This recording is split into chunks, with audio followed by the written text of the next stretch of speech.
appreciate it greatly. As I said, good to be with you. Busy. Good times. Here we go. All right. Closer and closer to opening day for Florida State baseball, yes. And also getting caught up on all of the newbies, Tom, as we learn a little bit more about the kids that didn't play at FSU a year ago, but will be playing at FSU this upcoming year. As new FSU enrollees, we've got the updated offseason conditioning progress to boot. Talk to some of the incoming players, including new FSU quarterback, or at least a candidate to be a starting quarterback at FSU. Let's put it that way. That's Ashton Daniels. He talked about Mike Norvell's offense and competing for a starting job. And I think it is a competition. Normally you bring in a guy from the outside in this NIL era as a quarterback, and it is likely assumed that individual, unless it's a lower level player from a junior college or a division below, a lot of times you just assume anybody you bring in that you woo via NIL or rev share payment from one university to another that plays quarterback, that they're going to likely be your starting quarterback. I don't know if that's the case this year. We shall see. I think that's a legit quarterback competition. And I hope it is. I think it needs to be. Interesting. I wonder what Ashton Daniels' thoughts are deep down, having sat down with Gus Malzahn and gone over the offense and talked thoroughly about it, to have him up and ride out. He's got to feel a certain way about it. I know whatever he's going to say publicly may not match up what he feels inside, or maybe it's no bother at all. I don't know. We can't know that. He's going to say what he's going to say. He spoke glowingly enough about Mike Norvell as a play caller, which you knew he was going to do because it's going to be his play caller. So you're going to treat that situation with kid gloves. I'll be fascinated how this all works out. I know that is 7 months and change away from seeing how the offense actually looks, but I'm really fascinated. And that's one of the other things that I find as a positive of this situation. I know what Gus's offense was going to look like, and I wasn't thrilled about what I was going to see. You and me both, buddy. I think I've made that abundantly clear. Mike's offense could be a disaster like it was in 2024. That's definitely possible, but now it could be good. I don't know. In the way that he sequences play calls and perhaps he shows that the Jay Sean Corbin days, the Jordan Travis only as a runner days. The innovative days, yeah. Right. There's enough mystery there that even though you have the same guy in a weird way, there's more mystery there because with Gus, we're going to get a Danzy sweep. People were going to be ready for it. We were going to have a couple of nice runs. We were going to have a couple of shots over the top. Deuce is going to make a couple of plays. And then it just comes down to, does he get bored and repetitive or not? Well, now that's out of the equation. Mike could do a whole bunch of things. This could be solid looking and fun, or it could be 2024. And by the time we turn the page from, say, September to October, we know that things are going to change here. I like that. I like the path that we're on now. You thought that a year ago. You thought that we'd get great clarity a year ago. I'm not doing the predictions on what record does it take. But what I do know now is that with Gus out of the picture, and if the offense sucks again, I think that puts even more pressure on the administration to act. Whereas if the offense was bad and you could just get Gus out of here and replace him with a new OC, I wonder if they might have gone that route. Now more pressure is on the admin, not on Mike, but more pressure is on the admin to pull this off. That's interesting. You're doing the thing that I did all those years ago. Like you just described exactly the transition I made. Now for our newer listeners, or not even newer listeners, people who've only been listening, say, for 15 years or whatever it might be, there was a breaking point for me where initially, and this was a different era, that's for sure. I've been on the air in Tallahassee live for 27 years. I began to become more and more critical of Bobby Bowden for not getting the most out of the talent on the team. This was the beginning stages of a legend's career waning. And you began to see telltale signs that were disturbing. And I remember at the time that I first expressed concerns, that was considered a no-no. People were like, yeah, you don't do that. It's Bobby Bowden. And then things got ratcheted up when he skirted the nepotism laws and hired his son, who was ill-equipped to be the offensive coordinator, elevated him to the offensive coordinator's role. That turned out to be a disaster, and I ripped him for that, and we talked about it every day on the show, and it was a contentious discussion. But at some point, I went, I'm done ripping Jeff Bowden. I'm done ripping Jeff because that's self-evident. Let's get to who it was that hired him and talk about that decision and how we're having to wallow in this nonsense now. And you just did it. You just said, look, we already know Mike's done. We already know Mike is sort of just here because the money was too great and they couldn't fire him. So now I'm looking at you, administration. I'm looking at you, and I'm not as concerned about Mike. Mike's situation is what it is. This is on the administration.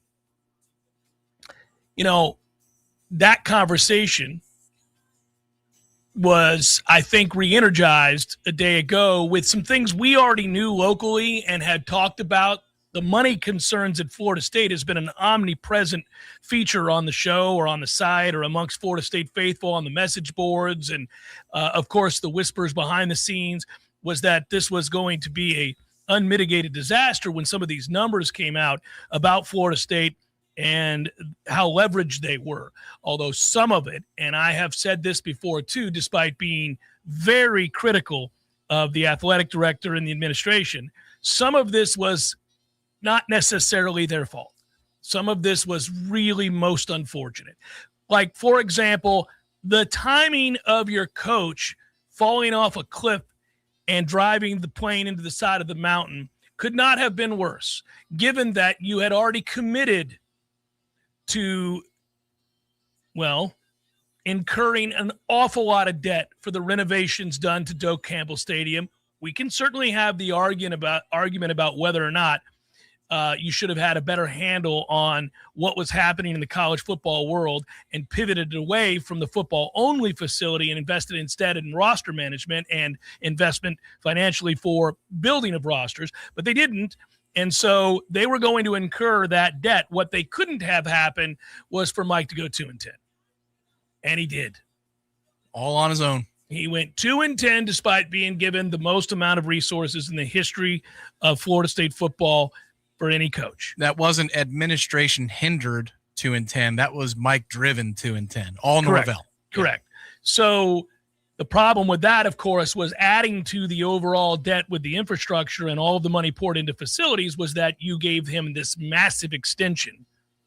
But again, I've been, I think, fair regarding that extension. I did not bitch at the time about the extension, and I don't know that too many people did, given that they had just gone undefeated in the regular season. They had won the conference championship, and the thought was that Alabama was interviewing him along with a few other candidates. People have debated the legitimacy of ever hiring Mike Norvell at Alabama. That's fine. The bottom line is that agent who controls the totality of college football and where guys come and go from was dangling that possibility out there, and Florida State was highly successful under Mike, having won 10 games the year previous and 13 the next year, and they didn't want to lose him, so they ponied up. Now, you probably did not need to give raises and extensions to the entirety of that staff. Nobody was going to fight you for Alex Atkins and Adam Fuller, but they did, and sometimes that happens when you win a lot of football games. Guys get rewarded, and what happened then was what I just described, an unmitigated disaster. You went all in, and Mike decided to go all out into the realm of suck, into a place that we've never seen around here in the modern era, and Florida State went 2-10, which then required you to invest even more money that you don't necessarily have and go out and get him some help. And you brought in Gus, and you paid him as a top 5 offensive coordinator in the country. You made changes on your staff as a whole, which required more money, and you brought them in. And for a blink of an eye, it felt like it was going to work out because you beat Alabama. But you promptly went 5-7. You didn't cash it in. The success against Bama was not parlayed into a successful season. And so here we sit after back-to-back losing seasons, leverage to the hilt, with a sense that a roster that it's underwhelming, an athletic director that did not properly guess what direction this was going in terms of accruing money, raising money for NIL. He thought regulations were coming to curb those expenses. He thought that the leveling of the playing field through rules was something that would happen with great certainty. It did not. See quarterbacks being paid $4, $5, $6, $7, $8 million. That is most certainly pay for play. That is not a fair market value for quarterbacks based on their ability to endorse products. That's not what that is. And so that misstep, coupled with all of the things that we just described, finds FSU in a hell of a jam and being written about in ways that brings in the casual fan. The hardcore folks covering, watching, paying attention to, living and dying with Florida State athletics already knew about the massive amounts of debt. I can argue that that debt, while uncomfortable, was something you were willing to incur because you believe it'll pay for itself so long as you have success on the football field. I didn't even get around to mention the legal fees for suing the ACC, which you also should have done and did and won, but it wasn't cheap. Add it to the mix. And that thankfully pays for itself quicker if you just look at it as one cause and effect, expense and revenue, because our TV ratings are still good enough that we're going to collect on that settlement and the terms of it. Yeah, the problem is you also put into place, which is what we wanted, I don't blame them for this, success initiatives that Miami is the one who benefited from greater than anybody else in this league could ever have imagined. And oh, by the way, that was put in place so that you could make a lot more money. Miami said, thank you very much. That's $32 million to pay off our head coach's salary and players that we want to bring in while you sit over there and suck ass. That's just an added layer of frustration for Florida State fans to sit back and say, you're welcome, Miami. You're welcome. We can't cash in the thing that we got you and everybody else in this league who's got any sort of cachet because we're too busy stumbling around in the dark with a below average roster, and we're handcuffed to a coach that we would have fired in any other set of circumstances. So the feeling that causes one who considers himself or herself a Florida State fan, alumnus, booster, supporter of any kind, member of the community that cares deeply that schools here do well, however you describe yourself, whatever that might be, if you're invested in any way, it's just another nugget filled with weekly nuggets that cause much consternation. Very rarely do you go, oh, well, that's good.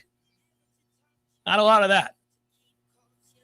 A lot of times you're reading things, you're looking over things, perusing the documents, if you will, perhaps trying to get a handle on what's what.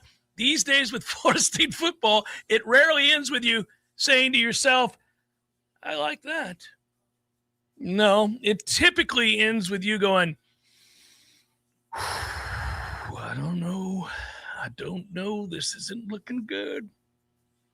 That's how that reads. You on the computer. There it is. The world's not around. It's just you, the computer, the information you're digesting, and you going,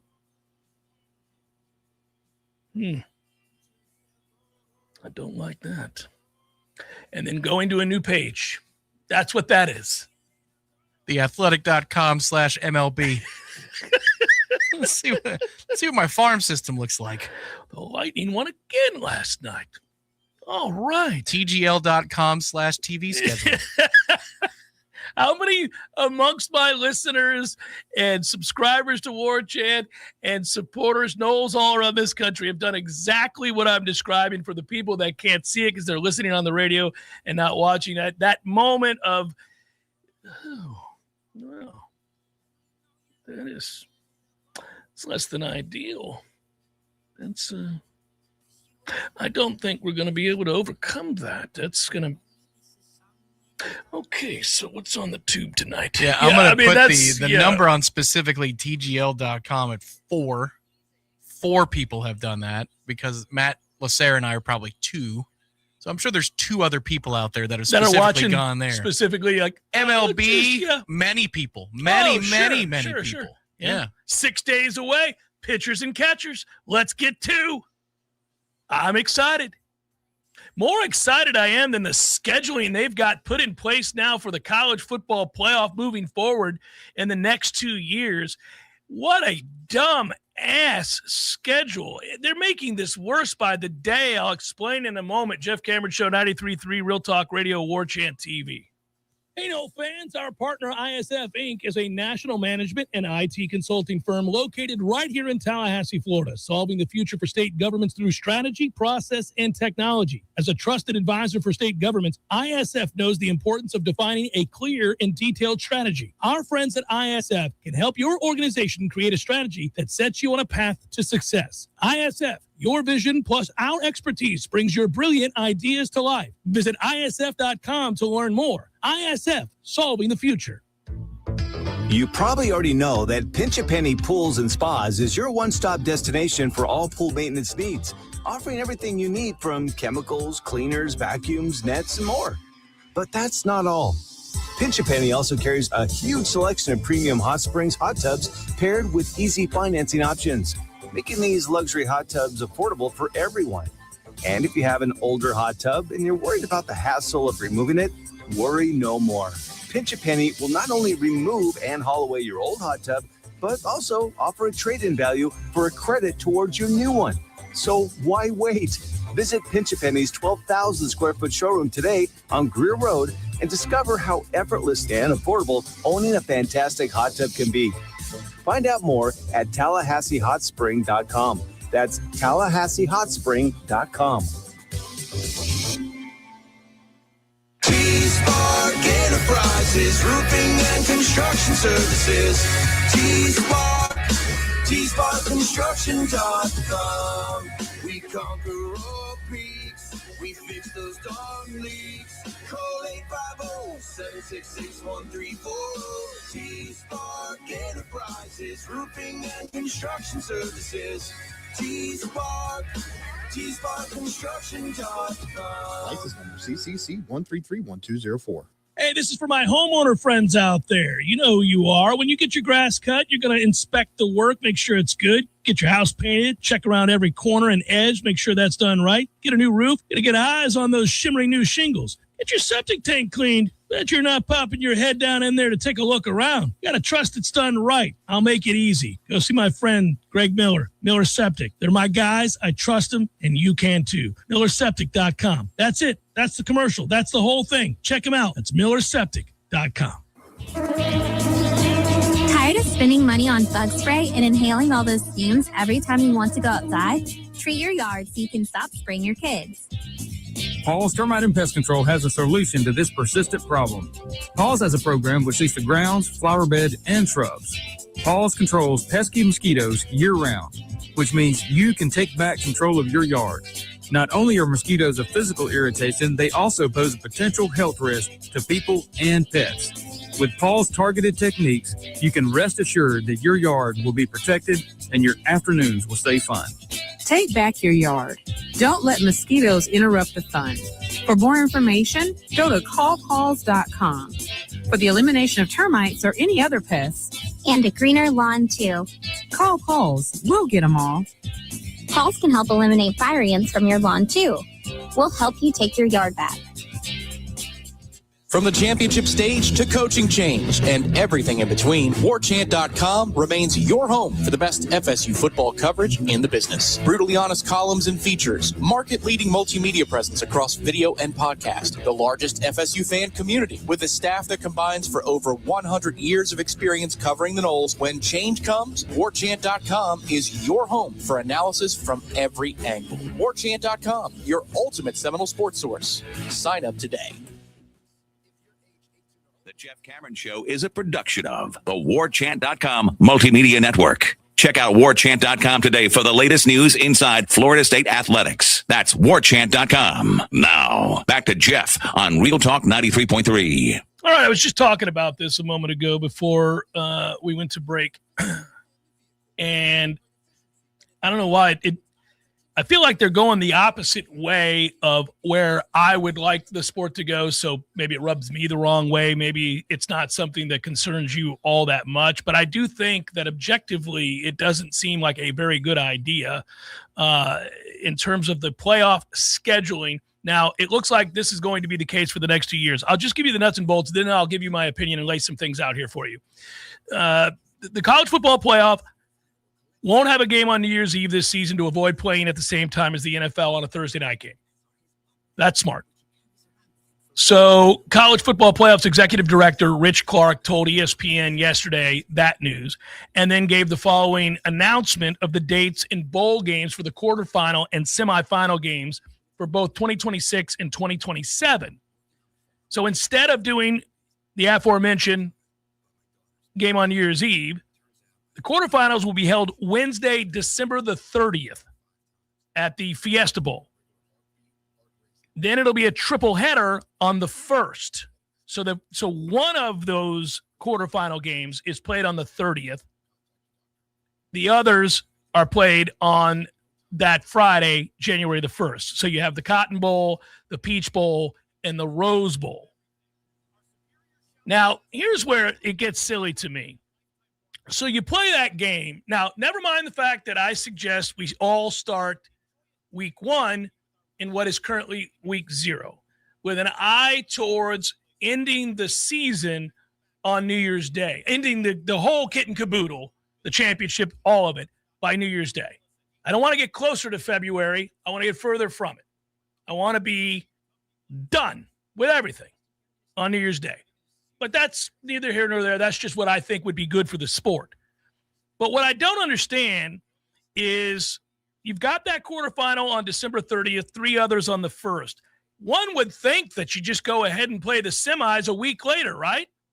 Wouldn't you just play the semifinals a week later? Oh, of course not. Why would you ever do that, Tom? Why create a sense of urgency at all? No. Let's play those games, including one of them, on the 30th, and then not play again until January 14th. So whoever wins the game that's played on the 30th, in theory, will not play another game for 15 days. Stupid. To go from the quarters to the semis and wait 15 days? The 3 winners will play on the 1st and then play on the 15th, so 14 days. The championship game is January 25th.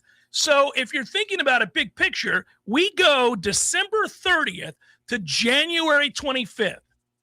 They're going to play 7 games in total, 7, in 4 effing weeks. In 4 weeks. Well, and you're starting the discussion with the quarterfinals, let alone the first round of games Right. that are on college campuses. Oh, yeah. Yeah. So you're going to play 7 games in 4 weeks. How do you create a sense of urgency with that? You don't. That is a complete out of sight, out of mind thing that you're creating instead. It becomes an, oh, yeah, that's on event. Yeah. So if you say, well, help me contextualize that. All right. Well, the NFL has a 13-game playoff. All right. So there's 13 games in an NFL playoff, and it's done in 29 days. College football is an 11-game playoff in 38 days. 5.5 weeks.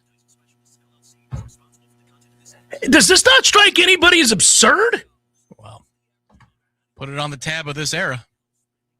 The midway point, if you're going to go by calendar, with all of this pushing back of college football, is now November the 7th, that weekend. November is your midway point. You talk about it all the time about the changing of the sports calendar. Yeah, right. Buddy. Well, and our habits as to the danger factor of a loss, which has already been snuffed out, significantly snuffed out, because you can now lose 2-3 games and be a playoff team, whereas you lost a second game. You were done doing it. You had no prayer. 1 game is probably enough. So you're having to change how you consume the stakes of a week in, week out college football game on a random Saturday in October. It doesn't mean as much as it used to, even though I think our habits still prop up number 10 versus number 4, the third weekend in October. You say that's a big game. It is, but it isn't nearly as big as that game used to be. That used to be a critical game. Life support for the team as a number 10 in the country. No longer.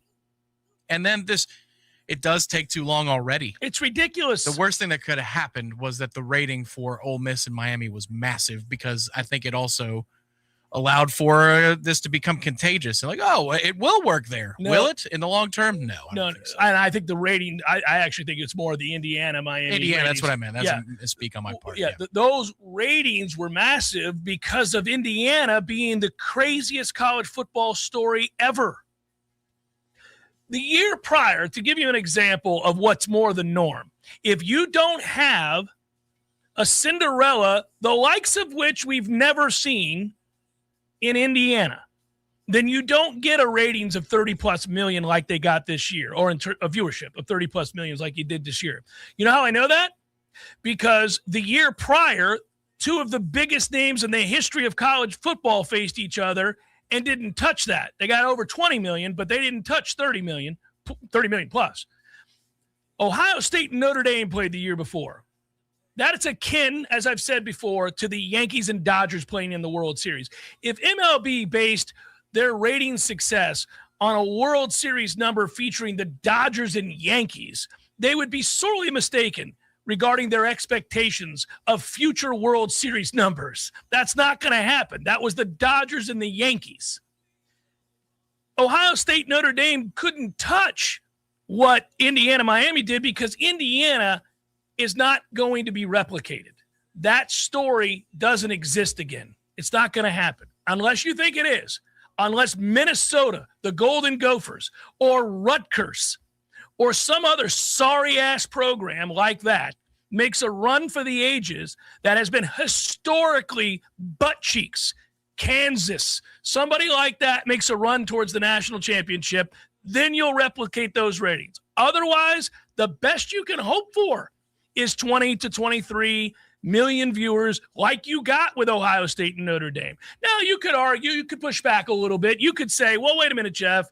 I mean, honestly, people are so effing tired of Ohio State, they might have tuned out. People hate Notre Dame. You know, they also love Notre Dame. And nobody gets better. I mean, Notre Dame is the sports darling. They have their own freaking network, basically. So, I mean, I just think that's a mistake. I don't think you're going to see that sort of confluence of events come together.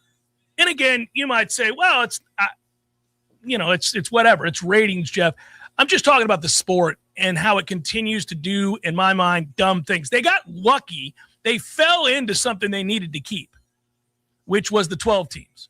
We don't need to expand to 16. We certainly don't need to expand to 24 or 28 or whatever the hell the Big Ten's talking about. We don't need to do that. Think about it this way. 38 days would account for 40% of the regular season in college football. Just to do a quick calculation, if you were saying 38 days after September 1st, you're at October 9th. You're into week 2 in October. Mm-hmm. Do that again, you're almost to the end of the college football season. You're in the middle of November. So a lot happens in 38 days in the college football season. In fact, the most probably does from mid-October to the end of November. You're going to play how many games? 11 in that same span of time? That's crazy. The only way that a multi-month playoff works for the NBA or the NHL is you play a lot. And even then, when you get to the finals, they space out way too much. But for those formative rounds, when you're getting interested in who wins, ultimately who's your champion, there are games every night stacked right on top of each other. Not 10 days apart, 13 days apart, 16 days apart. That's a choice. Well, that's because those are series too. I mean, you're playing series. Of course, yeah. And this is absurd. Again, the NFL is a 13-game playoff. They're done in 29 days. College football is an 11-game playoff, 38 days, 5.5 weeks. You're also putting – this already was going to be a problem, and the playoff could have done 24 days apart. Multiple third-party destinations, multiple – high-priced ticket packages, vacation packages for a fan base that wants to watch their team go the distance.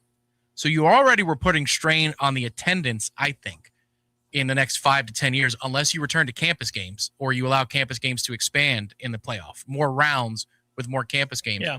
If I've got to go to New Orleans, then I got to go to Tempe or wherever it is now, Glendale, and then I've got to go to the championship game, which is being played at Jerry's World.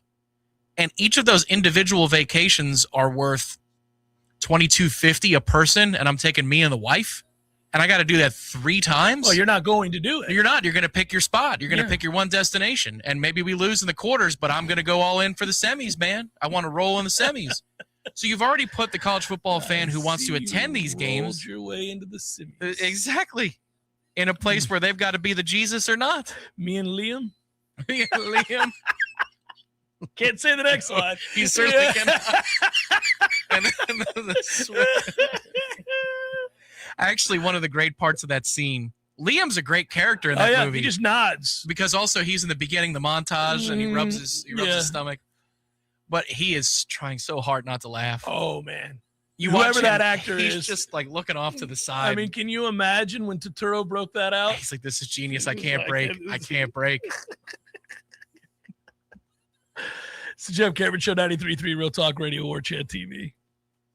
Your local news now. A dangerous fugitive was arrested in Cairo. Grady County deputies and the U.S. Marshals arrested Navarres Broomfield on Tuesday. Broomfield was wanted for violent aggravated battery with a deadly weapon, robbery, petty theft, and resisting, following an incident at a Tallahassee Dollar General. Broomfield ran over a store employee with his van and left the scene. Broomfield was living out of his vehicle in Cairo when he was taken into custody. During the arrest, he had synthetic drugs in his possession. Also arrested was Ashley Lewis, who was living with Broomfield at the time. A body was found in Mitchell County on Sunday. 24-year-old Keandre Stalling of Baconton was found dead inside his mobile home, located off of Highway 19 North. An autopsy will be performed. The GBI is currently investigating, and no arrest has been made at this time. Anyone with information is asked to contact the GBI Regional Investigations Office in Thomasville at 229-225-4090. This is Rachel Lene with your Real Talk 93.3 Local News Update, brought to you by McLemore Systems, Tallahassee's go-to Mac store. Check them out online at McLemoreSystems.com.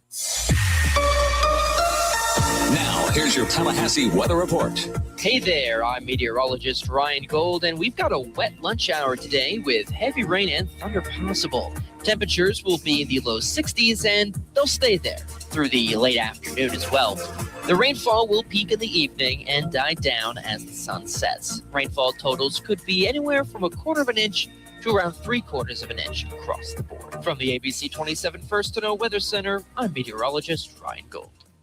Tired of calling 1-800 numbers just to get put on hold? Flush those numbers down the drain and call Terry West Plumbing and Septic Services, now offering Terry's Toilets, providing clean, reliable porta potties for any job site, special event, or backyard party. Real local people doing real work. No robots, no AI, no call centers. For all your septic services and portable restroom needs, one local call wipes away the competition. Call 850-510-8558. That's 510-8558. Or visit terrywestplumbing.com. When you call, we answer.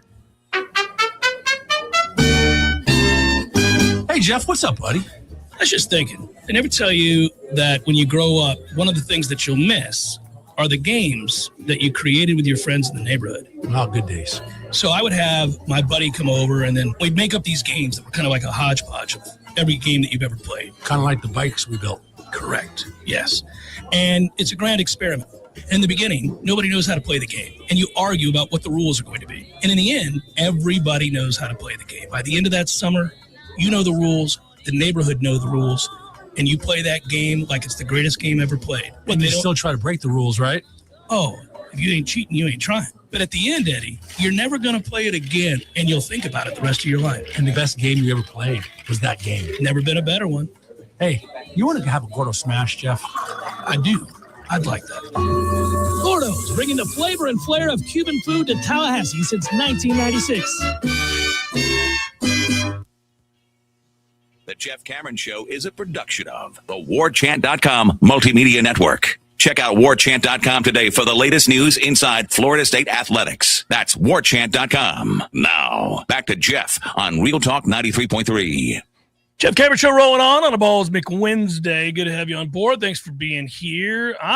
Because of the timing of those conversations with the newest players, Tom, anything stand out as we were, I saw Ashton Daniels said for this offense, we just keep moving. Obviously, Coach Norvella is going to do a great job with the guys that we have on this offense. Coach Harris is going to do a great job. I think we're off on the right foot just with that. With the way that they come into the offensive meetings, approach the mindset we're going to have for this season and for the offseason, it's promising for this offense. So there's just a whole lot of gibberish being said there. Nobody, it would have been something if Ashton had sat down and said, I think it's incredibly disconcerting. I am very worried, and I'm not impressed with what I'm hearing. That would have been something. This sounds like what you say when you don't have anything to say. And that's not a knock on him at all. No, I think for me, because we are knee deep in this every day, Jalen Anderson calling Nick Williams, the new Edges coach, a recruiting monster, quote unquote. His reputation did suggest, Nick Williams did, that he would be a good recruiter on the staff. That Jalen Anderson said that is notable to me because also Florida State is doing some work at that position group on the trail right now. Like they're cultivating some options there for 2027 edge rusher players. They already got a commitment last week in Anthony Cavallero last Friday. Mm-hmm. He's down from our way. He's Indian Rocks Christian.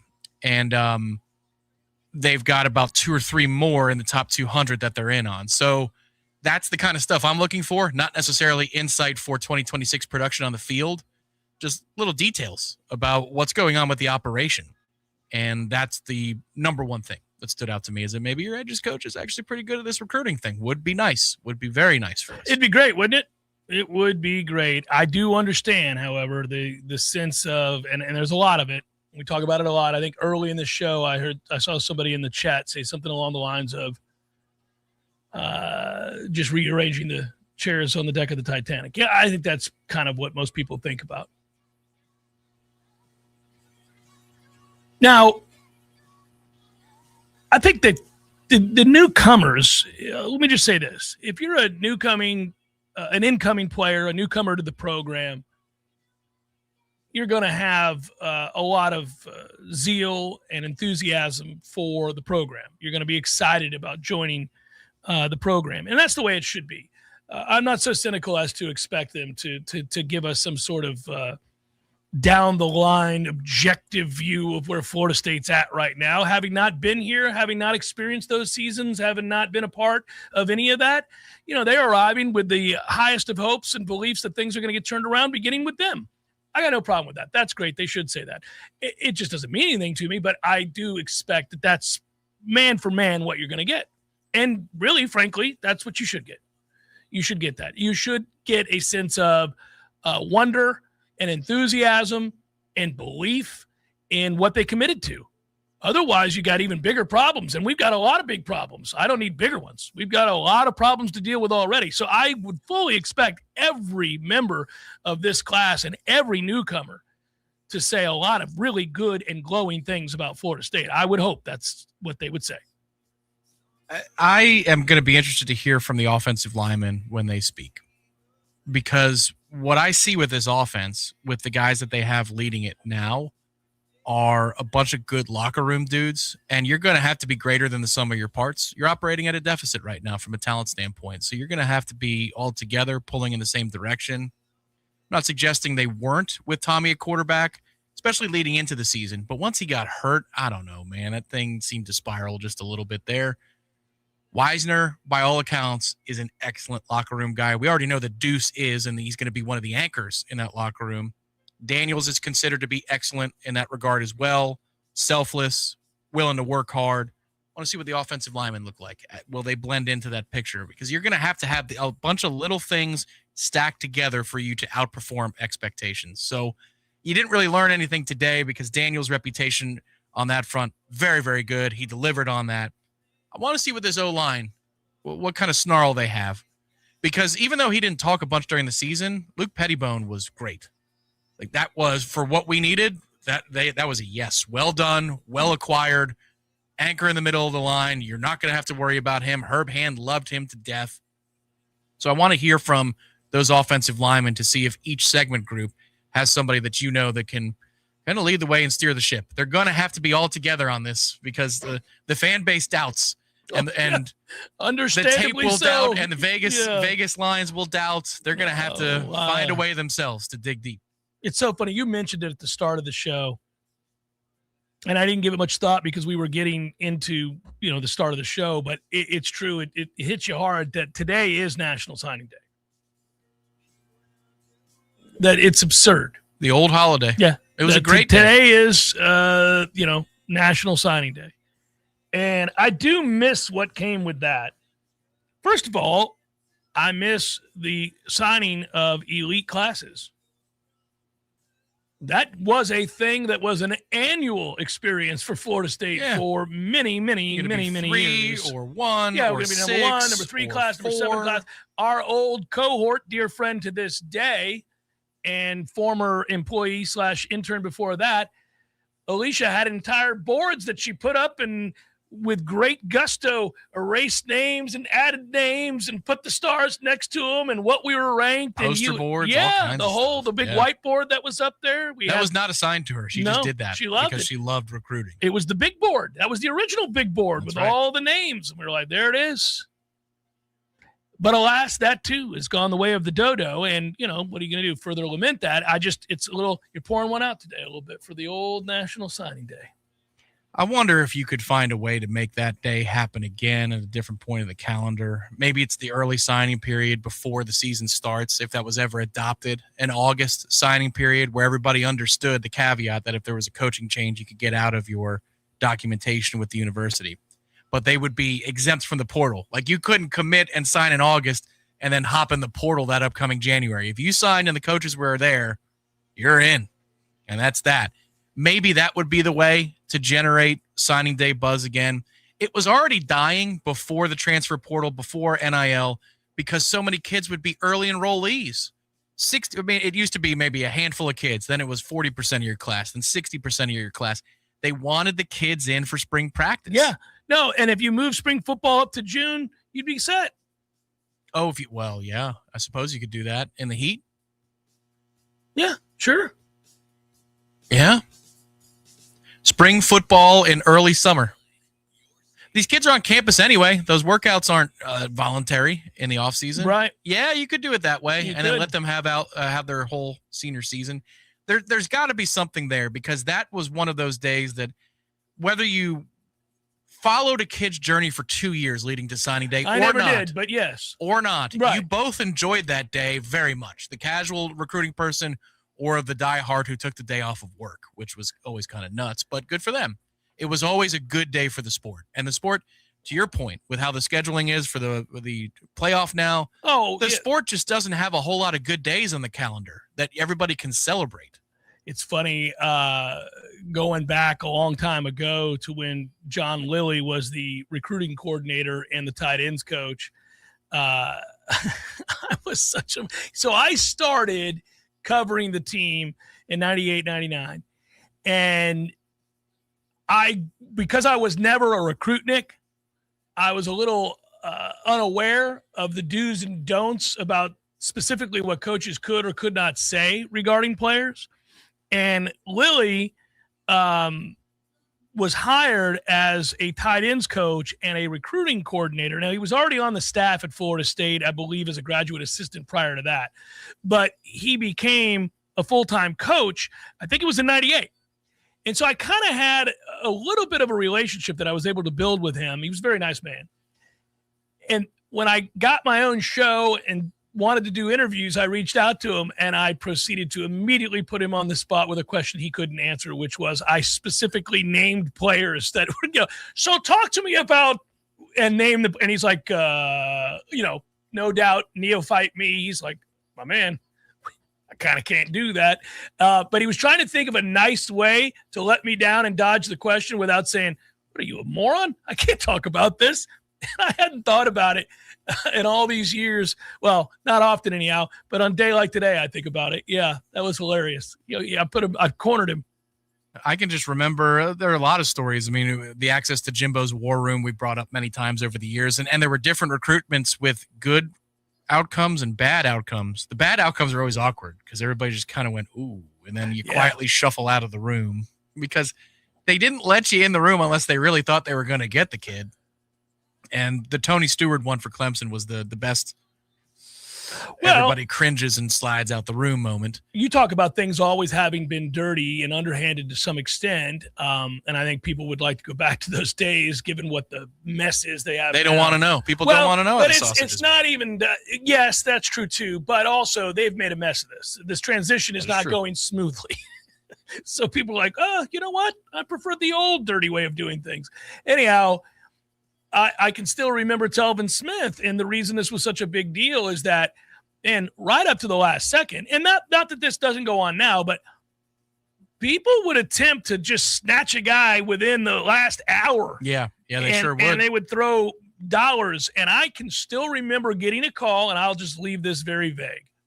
I got a call from somebody in Georgia who said... What? That's a great way to start any story. Yeah, I got a call from a guy in Georgia, and he's like, hey, man, just so you know, they're trying to steal Telvin. They're throwing dollars at him. I'm standing here looking at it in the parking lot. And he's like, I don't know, Jimbo. I know you do. Call him. Call him right now. This is what's going down. Really? Yeah. And I called Jimbo. I was like, hey, man, not for nothing. I'm just passing this on. He's like, son of a bitch. And it was hilarious. What? Yeah. I knew it. And then there was just we've got a security guard there. I got to send him. So, that's the kind of thing that would happen. And he said a bunch of things that I won't repeat, but it was funny. Mm-hmm. I thought so. I knew it. He's a good player now. I remember you had an off-season interview with him before, specifically the year of Tony Stewart, and he said, oh, yeah, we got him. Like, they thought for sure that whatever the Clemson offer was going to be, that they had it beat. They completely thought they had it beat, yeah. Oh, yeah, he'll be here. And then that was, I think also, was that Wilder's class? Because you were asking about Wilder playing linebacker and running back. And the thing was, I wanted him to play linebacker, and he was like, well, he may be a better linebacker, but I wanted a big bitch, so I just decided he's going to play running back. Quote, unquote, I wanted a big bitch. That's correct. That is verbatim. That line is one of my favorites, and it's a compliment to Wilder because he wanted. He means that lovingly. He wanted a big, strong, tough guy, and he was like, well, I don't disagree with you, Jeff. He might be a better linebacker, but I wanted a big bitch, so we're gonna run him. And he wanted to play running back. That's all he wanted to do. Well, he did, and that's kind of how we won him over. Of course, I remember his father, so it's like. I wonder whether he would have had what kind of a career. Was he too stiff? Was he moved explosive to linebacker enough? For whatever. What are you doing in Canada? Yeah, they moved him to linebacker. Yeah, he ended up playing some linebacker. Yeah. I remember also the interview you did with Jimbo. Like, it's not related to recruiting anymore, but the Wilder story that he picked the wrong gap against Virginia Tech. Completely picked the wrong gap. And we got lucky because he's really strong, but they blocked it up to whatever, maybe might have been the A gap on the right, but he went left B gap, something like that. Yeah, I think it was something like it was the run off to the right side, so it was like the 2, and he ran to the 4, or he ran to the 2 instead of the 4, or whatever that was. Yeah, I think that's what he did. We watched that game. That's the infamous Virginia Tech. Yeah, Virginia Tech. That's the origin of suck at Clemson. Yeah. And the question for that interview was, did he pick, was he running in the right place? And as you're asking it, because Jimbo says, no. Because I asked him off the record. I didn't want to put it out there. Was James running? No. He's just so damn strong. Those were the better days. I could ask him anything. We could have those conversations, and we would laugh and talk. And yeah. I wish, and he would laugh about this now, I think. I wish I could share with you guys some of the conversations we had regarding certain national media figures. Some of those conversations were absolutely the most precious conversations. Maybe the guys who wore judge robes for that segment that Reese Davis headed up. Somebody who's just been committed to hospce was commented on too, yeah. You didn't know that? No. Holtz is in hospice. So I knew he was in a robe for those segments. Yeah, but yes. And I remember I would bring up something that they would say about Florida State, and he'd be like, well, and then he'd give an opinion. And well, you can always tell when he liked a certain commentator or analyst, because if the thing that was said was in his mind not true or inaccurate or disparaging, really, well, I'm gonna have to call him because I don't. That's right. I don't know where that. Other times he would just he would fly off the handle. Well, yeah. If he hated the guy, he would immediately respond. If he liked the guy, he'd be like, what? He said that when? Yeah. Was the guy who got the running back who got concussed? Was that Mario Pender? Yes. That's how we got Dalvin Cook to emerge as the man. This is against Syracuse. Mario Pender got concussed. Jimbo telling the story about that, though, I've never heard him laugh more because Mario was confused. Oh, yeah. And he came to the side and was like, I know I shouldn't, but he didn't know where the hell he was. Yeah, he ended up. Well, and one of the things that is an interesting, I don't know, I find all of this fascinating that happens with coaches. A lot of times right before now he knew enough to know to get Dalvin here, right? But even out of camp, so you're looking at Mario being your guy instead of Dalvin, and then Dalvin gets the chance because Pender gets hurt, and then it's like, oh, what were we doing? But that happens to all coaches. That it really is. Sometimes you're like, well, I mean, that receiver this year in Indiana that didn't start until week 3, you're like, buddy, what were you looking at? Trinidad Chambliss coming in relief for injury. Yeah. And being a superstar. Well, and there's no doubt that Mario Pender on the recruiting trail, was heralded at a different level than Dalvin Cook was. Yeah, it's crazy transition. Hour number 2, forthcoming. Stay with Jeff Cameron Show, 93.3 Real Talk Radio, Warchant TV. Water is your home's worst enemy. It finds cracks, soft spots, and weaknesses. But not on our watch. At Gutter Solutions and Waterproofing, we're veteran-owned and built different, driven by detail and the pursuit of excellence. We install seamless gutters, underground drainage, and waterproofing systems that don't fail. Because when you live with discipline, water doesn't stand a chance. Gutter Solutions and Waterproofing. Visit guttersolutions.net. With us, it's personal.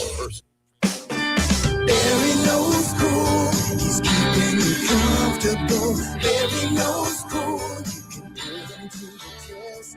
Barry knows heating and air conditioning. Keeping you comfortable. Here's what Barry does best. No matter how busy life gets, your home is the place where your family and friends show you they care and celebrate with you. That's why the professionals at Barano Heating and Air Conditioning always make sure your home is comfortable. Just like those who matter to you most, Barano will always be there for you. This is Tyler from Barano Heating and Air. Now you can schedule an appointment, purchase or renew your service agreement, or pay your bill from your mobile device. Any day, anytime, anywhere. When you turn to the experts at Carrier and Barano Heating and Air, online at baranoac.com. Florida license number CAC 1816186. Barry knows heating and air conditioning.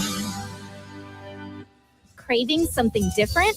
Discover the bold and surprising flavors of Peru at Café de Martín. From sizzling lomo saltado to savory handmade empanadas, every dish is made with heart, history, and soul. Crafted by classically trained Chef Martín himself. It's not just food. It's a trip to Peru without the plane ticket. Swing by Café de Martín today and taste the tradition. Café de Martín, authentic Peruvian, right around the corner. Love to compete on the dartboard? Then it's time to head to the CP. The Corner Pocket Bar and Grill is Tallahassee's premier dart bar, featuring steel tip boards and soft tip internet play. The Corner Pocket hosts leagues and tournaments regularly. Just check out their social media to find a time that works for you. And in between games, grab a pint and a bite in the cool AC, or enjoy yourself outside on the deck. Whether you want to catch a game or start one of your own, the place to be is the Corner Pocket Bar and Grill, 2475 Appalachian Parkway. Tallahassee loves the Corner Pocket. Real Talk 93.3 and the Greater Tallahassee Chamber of Commerce welcome this month's newest chamber members. Businesses making a difference here in Tallahassee. Adaption Inc., Advanced Air Care Heating and Cooling LLC, Better Together, Citywide Gulf Coast, Direct Auto Insurance, Embolden Consulting, Foundational Leadership LLC, and Insure It All. Thank you for growing local with the Greater Tallahassee Chamber of Commerce. To find out more, visit talchamber.com. Coming up next, more of the Jeff Cameron Show. Live and local on Real Talk 93.3. WVFT. Greta, Tallahassee. Your Sports Flash update on Real Talk 93.3 in Tallahassee. New Miami Dolphins head coach Jeff Hafley is going to keep Joe Barry on coaching staff. Interestingly enough, Hafley replaced Barry as the defensive coordinator of the Packers. Barry came to Miami where he was the linebackers coach and run game coordinator, and he is going to remain in that role moving forward. Notes from Florida State football offensive coordinator Gus Malzahn has announced his retirement from coaching, and he says after 35 years, it's time for him to spend more time with family. The team announcing that co-offensive coordinator and receivers coach Tim Harris Jr. is going to be the offensive coordinator moving forward. Also, Florida State picking up 2026 defensive back Darren Townsend as he is committed to the program. This Sports Flash is presented by Progressive. Bundle auto and home, renters, or condo insurance and save with Progressive. I'm Matt Pauley on Real Talk 93.3. This year's tax changes. Better not get caught snoozing. Miss one deduction, lose thousands. Not amusing. Big tax changes can mean bigger refunds at Jackson Hewitt. And right now, get $100 just to try us. Don't worry, tax filers. If money is tight, get $100 from Jackson Hewitt, so you'll sleep better at night. Limited time offer for new clients. Participating locations only. Details at jacksonhewitt.com. Staples presents That Was Easy. So I own a coffee shop, and I wanted to label everything with our logo. That's ambitious. Cups, boxes, bags. Ooh, that'll add up. Not at all, because right now, Staples Prints custom labels are 30% off. 30% off? That's shockingly affordable branding. Yep, now our logo and URL are seen all over town. Brand your business for less at Staples. That was easy. Shop Staples in store, online, or in the app by 442 Unlock. Exclusions apply. Visit staples.com/print for details. Call away. 222-7722. AC and electric is what we do. Service, repairs, and installation too. 222-7722. Parker Services. Comfort is the call away.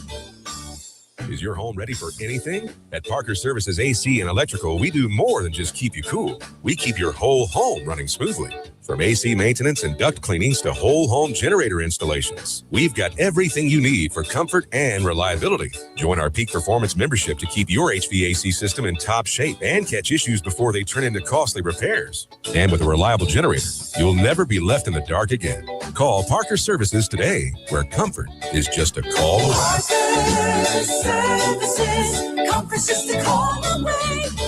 Florida license number CMC 050334 and EC 1301240. It's where you raise your kids, where friends become family, where every corner has a story worth telling. It's your neighborhood. At ABC 27, we share those stories, bringing you news that connects communities, builds pride, and reminds us we're part of something bigger.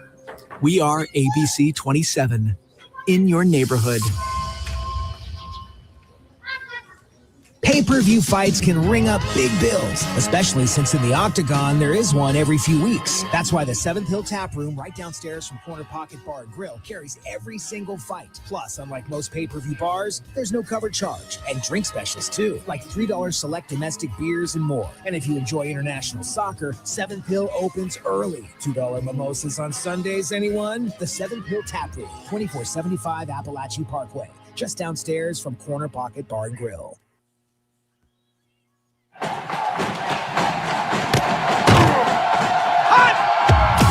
Broadcasting live from Florida's capital city, this is the Jeff Cameron Show, brought to you by Orange Theory Fitness on Real Talk 93.3. Now, stop what you're doing and listen closely. It's time for the Jeff Cameron Show in 5, 4, 3, 2, 1.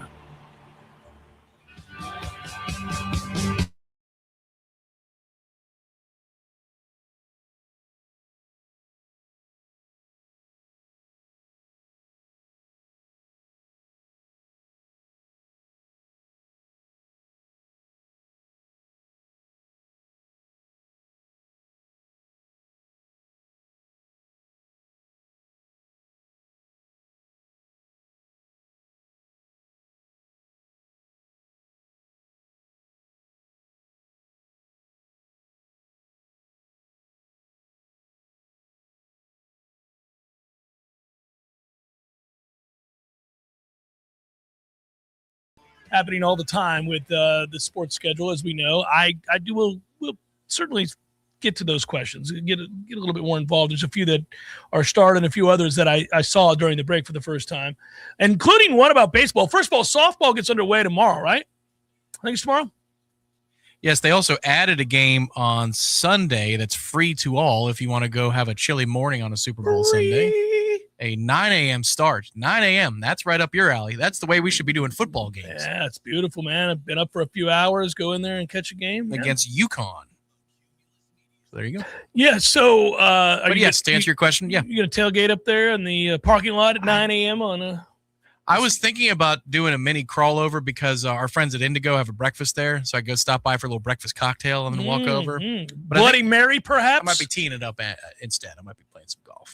I don't blame you. You said cold weather. It's not going to be cold this weekend, is it? Yeah, in the mornings. Yeah. I don't know. That's the front that's passing today. It's going to knock it down just a little bit temperature-wise. So we got a question from, I can't read that name. Somebody, John, says he wants to know, Jeff and Tom, do either of you have any intel on John Stewitzer, the preseason, and where he could possibly play? Heard Link mention in his interview with D1 Baseball that it reminds him of Trout. Man, Link, you want to do that? You want to do that to a guy? He's a freshman and you're referencing Mike Trout. So here's what I know about him. He's an outfielder and he's got a ton of bat speed, ton of power, and is a great athlete. So, I guess the only question you end up having is how does he adjust to better pitching? Obviously when you make the leap from high school to college, there can be quite the adjustment, especially when you get into league play. I think we've seen a lot of elite hitters. If you want, Miles Bailey is a good example. Miles comes in, he's hitting the cover off the ball. Well, initially looks a little overwhelmed, and then he pretty quickly starts hitting the cover off the ball. And then we get into league play, and he has that very initial swoon where he's not as consistent with the bat, and then figures it out, lets it travel, trusts his hands, and starts hitting the ball the other way, and then Powered All Fields emerges, and by the end of the year, he had made the adjustments to the adjustments, and you really had a hard time getting him out. It was to the point where you wanted him up against anybody in any situation more than you did anybody else in the lineup. That's how much he adjusted. We probably need to come up with a sounder for old Miles Bailey, because I would imagine there'll be several Monday shows or Wednesday after a midweek in which we want to celebrate the fact that he did it again. Well, if you could go back and find the Little Sweet. I'm sure the Little Sweet commercial is still out there. You can get that, because that Little Sweet commercial was perfect for every time we saw prodigious dongs, 450, 460 foot plus blasts where you'd go, ooh, well, my goodness gracious, that'll hurt your feelings. See if you can find a Little Sweet. Maybe that's what we'll use for him. Did you found it? My mic was on. I'm narrating my movements. I'm getting older. I like that. Oh, no. Is this it right here? Is this because Sweet right here? The mouse is dead. I'm like, did I just lose the mouse? Is what I was saying to myself. And I think I did. I think the mouse has died. I'm glad you didn't curse. Because that's something that would make you curse. Actually, now I can say it. Statute of limitations. That happened once. The mic was on when I lost a connection to Lulu years and years ago. This is probably the 2009 baseball season. Well, I was interviewing him, and then you... No, I was running the board on the weekends, and the Boston College connection was notoriously awful. That box was dangerous. He used to go sit up there, and I thought he was either going to freeze or die. He said essentially it's on a parking deck, and it is a trailer that's on concrete blocks. And he would often say, I'm sure that somebody is warming up in the bullpen right now. I cannot see down right field. If they are, yeah. There was just a giant gust that moved our press box about 2 feet, things like that. And I said something choice when the connection dropped, and I didn't realize I had left the mic on. So thankfully, nobody called us on that. So somebody else asked about the bullpen, and there are a lot of guys that, you kind of get excited about with that, because you can look at a Cato Leary who could throw a lot of pitches for strikes. You've got a Cole Stokes who's apparently got a very, very live arm. We're gonna sit down and talk with Link. I'm presuming I do every year talk preseason with the head coach, and we have a long form usually, at the very least a meaty segment, and then I'll also talk to Posey, I would think, and get an opportunity to get a sense of their assessment of this roster. And we do that because there's the before camp begins and then the post camp here we're about to start, and the roles get figured out a little bit better. People figure out what a guy can or cannot do. So I look forward to that every year. I also rather enjoy the sort of I think just attention to detail that Link Jarrett brings to the table with every aspect of his baseball program. It's the every coach, no matter the approach, is ultimately judged on whether or not they win or lose. Well, Florida State's going to win a lot of games. When you're a program that has won as many games as this program has and has achieved what it has, all that has eluded you is the national championship victory, the final game of the season, if you will. And so in a weird way, it's tough because every season begins. Once you've established yourself once again firmly entrenched amongst those teams that have a chance to win the conference, make the postseason, host regionals, perhaps go to Omaha. Once you are a perennial player in that conversation, then all that ever remains for Florida State especially is whether or not you win the national championship. And that's kind of unfair, but that's the way it works when you haven't. And so I get that. But I like that nothing's left to chance. There are a lot of moments when we talk about the team and players and roster and the way he views his staff and who's coming out of the pen and which players are going to play and which ones are coming off the bench and who's a DH and left and right side, all those conversations. You can hear that he has spent an awful lot of time figuring this out. And that cracks me up because, A, it's what you would want when you got a guy making good money and you want you guys to care as deeply as they should. But B, the way he does it, it is no stone unturned, buddy. No stone unturned. It's fun. Jags and Knowles writes, how much longer must the cojones abuse continue? Every day it's something new. Even when you think we're almost free of the pain, bang, another kick. Is this regarding the article a day ago or Gus or what? Yeah, probably so. It might be referring to what you were saying earlier too, which is just for Knowles fans who see breaking news or, hey, update on Florida State, and then they read the article, they go, Well, I wonder, Tom, you and I talked off the record, or off the air, excuse me. I mean, it would have been weird off the record. Yeah. I mean, you and I have talked off the air about the Sportico article. For those that don't know, you can go read that article. Go to Sportico, and it's just documenting Florida State is the most in-debt athletic department in the country.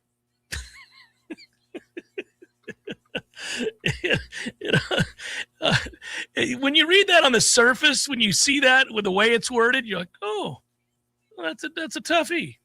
In fact, the headline is Florida State became college sports debt king in the fiscal year 2025. That's the headline. So that headline will grab your attention. So will the opening line of said article. Florida State closed the fiscal year 2025 with $437 million in athletics-related debt, according to its latest financial disclosures to the NCAA, a $200 million increase from the prior fiscal cycle, and a higher total than any public FBS program reported in all of 2024. The figure likely places the Seminoles atop the list of most heavily leveraged athletics departments in the country. Now, it is explained by Josh Turner in that article. He's FSU's deputy athletics director and chief finance officer, that the increase stemmed from revenue bonds issued to fund the renovations at Doak Campbell Stadium and the construction, of course, of a new football operations center. There's no doubt Florida State had to address the situation at Doak Campbell Stadium. In some parts of that stadium, in the innards, it was in a state of disrepair. It was not, I think it was not ADA compliant or whatever that is. They needed to work to do that if they were going to do any renovations whatsoever. But yes, there were a lot of elements of it that predated those particular provisions, which is why they went to the county, if you want to get into local politics too, which is why they went to the county city commission and we're looking for earmark dollars, much like Florida A&M and TCC got. Right. It's like, well, we need to get this up to ADA compliance. So, yeah, I mean, there were some things that need to be done. For the casual fan, you don't see the price tag. You see the new buildings, but you don't see what the price tag is and the actual impacts it has on the bottom line. And I think that's what that article did for a lot of folks that weren't necessarily on, say, our message boards when we had the public records release of budgets and monies and all kinds of stuff like that. There are certain numbers and lines in the story that, if you haven't been paying close attention like you're describing, are indeed eye-opening, alarming.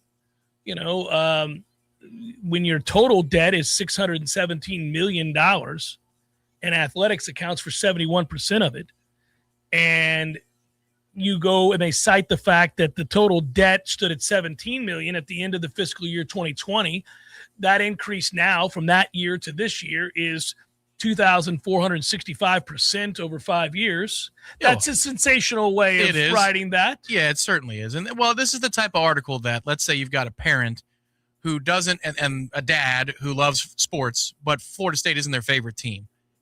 But they know that you love Florida State, so they pay attention to them here and there because they want to talk to you about it. This is the one that comes into your iMessages. Yeah. What's going on with your program over here? That's what that article is. And while aspects of even that question or the inferences made while reading an article like that are, some of that is fair. Some of that is, boy, they bit off an awful lot there. I'm not sure they can chew. This is a problem. Other aspects of it, or another way of looking at it, is, look, they willingly incurred that debt to renovate the stadium, modernize the stadium. Some of the other aspects of that debt you kind of understand, but you can get into an argument about whether or not you needed to take on simultaneous the FOF. And then, of course, it always seemed like a lot, right, even on the ground as it was happening. But the good news was, in the space of time when they were breaking ground and announcing stuff and holding symposiums and telling boosters that, sorry, you've been getting off cheap for years, and so this is the new wave of luxury. As those formative discussions were happening, Mike was fixing the program. Well, as those discussions were happening, we were suddenly turning this thing around and beginning to win a lot of football games. And buoyed by that, of course, Florida State went on to sue the ACC. That, too, was, a big deal. It was going to cost them to do it. They won, but it was a lot of money. And so anyhow, what you end up with is a situation that is less than ideal, but I think some of it was a little bit unlucky. And I've been highly critical of what I thought was a Pollyanna view of NIL and what the athletic director thought was coming to college football and what the reality said. And those who realized that it was time to pivot from facilities and invest in rosters are way out ahead right now. Now, you would have had to fix Doak. You would have had to fix Doak, and I'm fine with that. And I didn't bitch about the extension to Mike, which is now really hamstringing them. I mean, that is an albatross around the neck. It's killing them. But it wouldn't be a big deal if he hadn't flown the plane into the side of the mountain. So, try not to suck as we're spending all of this money. Man alive.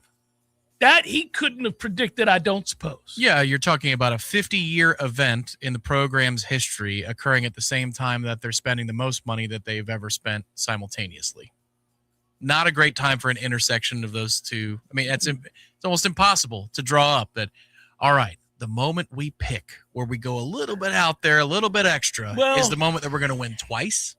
One real game. One real win, yeah. That's a hell of a thing. And but again, there was no indicator that was coming at all. So, you forgive them for that. What did you expect? The debt was going to be $50. That would be the thing to the casual. I'd say, man, buildings cost money, a lot of it. And they were championed these amounts of monies that were spent as we were green lighting these projects. This football only facility is going to be 8 figures, 9 figures, perhaps. Yeah, and then the renovations were going to be this much money, that much money. Hey, we came in $20 million under budget, so we built a new Jumbotron. Like, they were talking about it openly as it was happening, how much money this was all going to cost. And that in turn makes them look like fools. You know, that's yeah, the football coach kind of torpedoed their chances to come out smelling like roses here. 100%. And the great irony is that not only does that happen, you then are stuck because of it. So you're like, great, not only did you screw us on the field, I can't even fire your ass because of it. Buddy, if I was a PR manager for Florida State, if they put me out there to message for Florida State, what I'd say is, very simply, we've spent money left and right on this program, from assistant coach salaries to buildings. The IPF we were one of the first to do IPFs. We finally had the money to take care of both our stadium and the football only facility. We're not afraid to spend money. This is the first time we've had to be a little bit more casual about, or less casual, I should say, about spending money. Yeah. Y'all are mad right now, but I'm just here to tell you, in the last 25 years, Florida State has always spent a lot of money on this football program. And I'm sorry that for 1 year we can't spend very much. Now, I don't buy that as somebody away from the PR element, but if you put me in a position of PR, that's exactly what I would say. That's how you'd spend it, yeah. But you would get, if your feet were held to the fire, you'd have some tough questions to answer, especially regarding the FOF and the timing. The taking on of that rather sizable project simultaneous to another sizable project. And then bragging about it to Yahoo and others about, hey, when they're spending on players, it's going to circle back to facilities. Yeah, that's, buddy, that's a great miscalculation. That was a grievous error. I think so. Sure. Tom, I think that was a grievous error. Personally speaking, I also think he thought that perhaps, he'd be on to the next gig and raising money at the next place. Well, you're not doing him any favors now. No, come on now. This was before times got bad. Those whispers were out there. This is before Mike fell into the side of a whatever abyss. Those whispers were out there that, Well, I'm just saying that maybe there was a trade-up. I'm saying with this problem, the saddled debt coupled with that reality, he's not endearing himself to anybody at that point. It's really difficult. So you were going and nobody would have cared if you won football games, and that would be for 10 years from now in the retrospective. Well, but if Mike just won football games, we would have been fine. Yeah, true. But yes, well, but he did not. But alas, he did not. Holy God, did he not?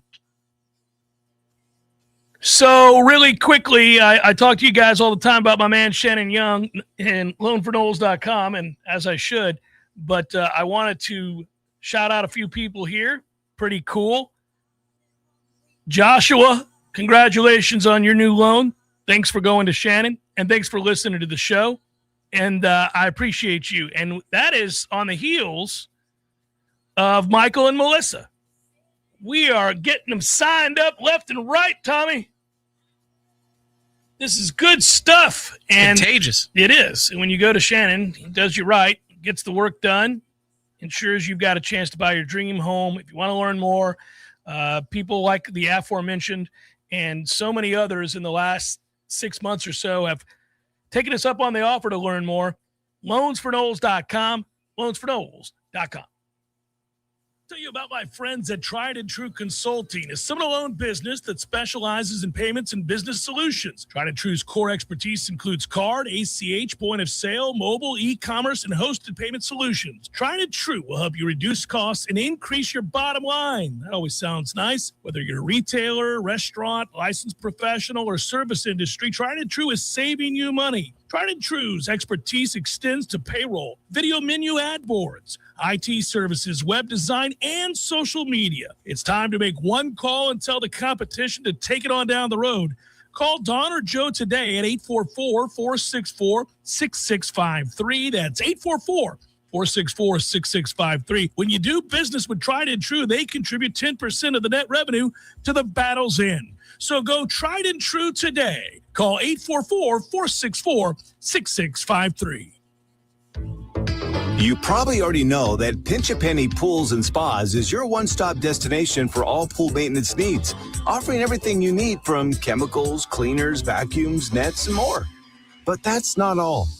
Pinch a Penny also carries a huge selection of premium hot springs hot tubs paired with easy financing options, making these luxury hot tubs affordable for everyone. And if you have an older hot tub and you're worried about the hassle of removing it, worry no more. Pinch a Penny will not only remove and haul away your old hot tub, but also offer a trade-in value for a credit towards your new one. So why wait? Visit Pinch a Penny's 12,000 square foot showroom today on Greer Road and discover how effortless and affordable owning a fantastic hot tub can be. Find out more at TallahasseeHotSpring.com. That's TallahasseeHotSpring.com.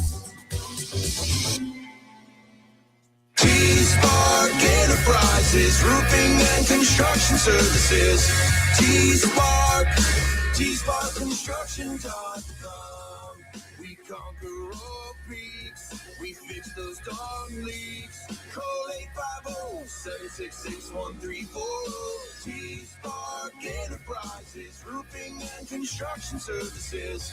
T-Spark, TSparkConstruction.com. License number CCC 1331204. Hey Knowles fans, it's Shannon Young with Cross Country Mortgage, proud sponsor of the Jeff Cameron Show. If you feel like the housing market is on a losing streak, I can help you find new momentum and respond. Waiting for mortgage rates to drop could actually cost you more in the long run. When rates fall, home prices and buyer competition go up. That's why I'm helping Knoll Nation to get pre-approved now. So when the perfect home hits the market, you're ready to score before the other team even lines up. Whether you're buying your first home or upgrading your dream home, I'll guide you through every step with passion and preparation. Let's get started today, and you can do that at loansforknowles.com. That's loansforknowles.com. You can reach me at 954-369-6171. That's 954-369-6171. I'm Shannon Young with Cross Country Mortgage, helping Knowles everywhere find their home field advantage. From the championship stage to coaching change and everything in between, Warchant.com remains your home for the best FSU football coverage in the business. Brutally honest columns and features, market-leading multimedia presence across video and podcast, the largest FSU fan community with a staff that combines for over 100 years of experience covering the Noles. When change comes, Warchant.com is your home for analysis from every angle. Warchant.com, your ultimate Seminole sports source. Sign up today.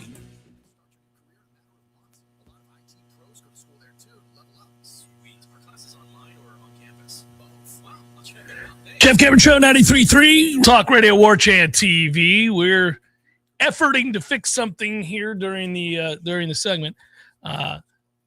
Problem is, it's erasing my computer. By the way, curling begins today. I didn't even get a chance to tell you that. It started at 1 o'clock. It warmed my heart that John Schuster did not make the roster for the United States. It warmed your heart? Even though he won the gold last time, he blew it a couple times before that. Yeah, he barely missed the cut this year. Today is, if I'm not mistaken, today is the mixed doubles of curling. Okay. Do you think they argue the way that men and women who play mixed doubles in tennis argue? I would think it's hard not to. I was told at a very young age, don't play mixed doubles with your girlfriend or your wife. I don't know if curling is the same thing. Curling is not my favorite of all the events. It is high on the list of things that I absolutely enjoy. In a weird way, I wish it didn't begin today, but it is the mixed doubles curling tournament that begins today. And so I will tell you this, the Athletic did a good job. If you go to their Olympics page, because these days, this is where we're at with our sports viewing. This is how this works. You don't know where anything is. How do I find what I want to watch? So if you go to The Athletic, they have a really nice resource for you. In fact, I just pulled it up. Milan Cortina. The opening ceremonies Friday. The list of news items that happen throughout the day. Like, for example, Lindsey Vonn has a torn ACL, still hoping to compete despite the injury. The women's downhill race, if you're wondering, is Sunday.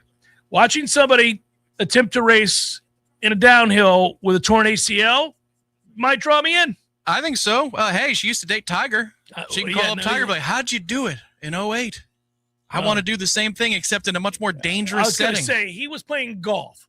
She heard it in training, hauling too. Ass down a mountain. And she heard it in training, which that is terrifying. It stinks. But you can go through and it'll show you the matchups. For example, the round robin session 1, Sweden versus South Korea, Britain versus Norway, Canada versus Czech Republic, and mixed. You got the mixed doubles later on in the day as well. Goes late into the day. Britain and Estonia, Norway versus the United States. If you want to watch live, you got to get your ass up. Ice hockey. That's what I'm waiting for. Yes, now you are. There really isn't much of a penalty on the intro side of the.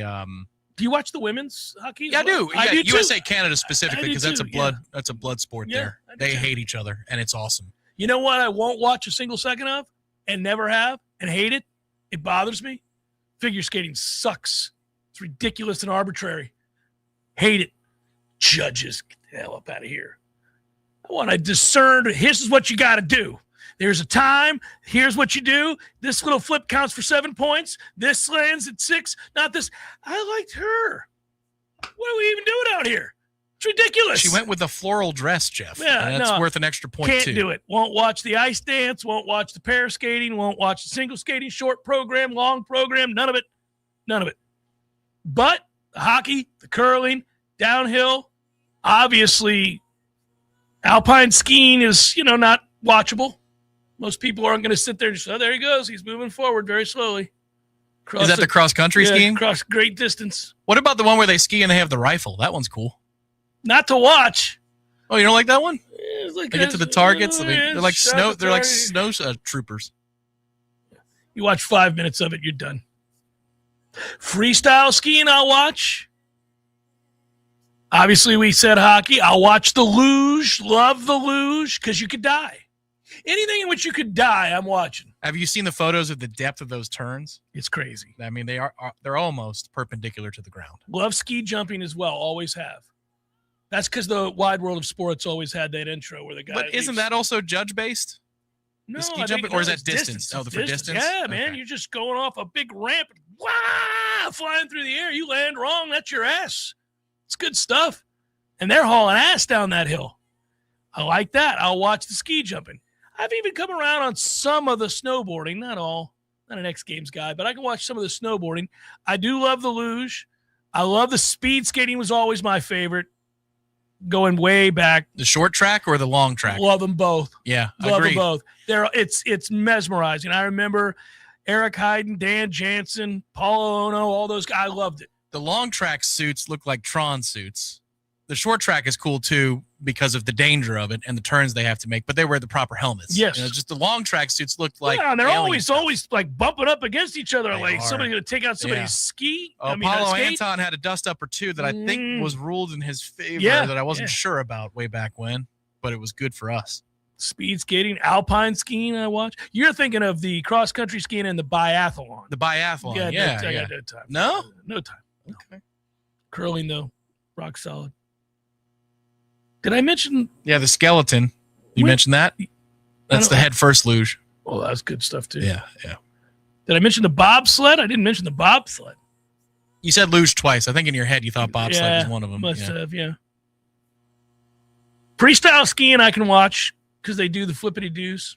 The hockey will be good, but there's no danger in the beginning part of the tournament. Essentially, everybody's going to advance to the quarterfinals, but it's about whether or not you get a bye week, or not bye week, listen to me, a bye to the next round or not. So that's what all these preliminary games are going to be about.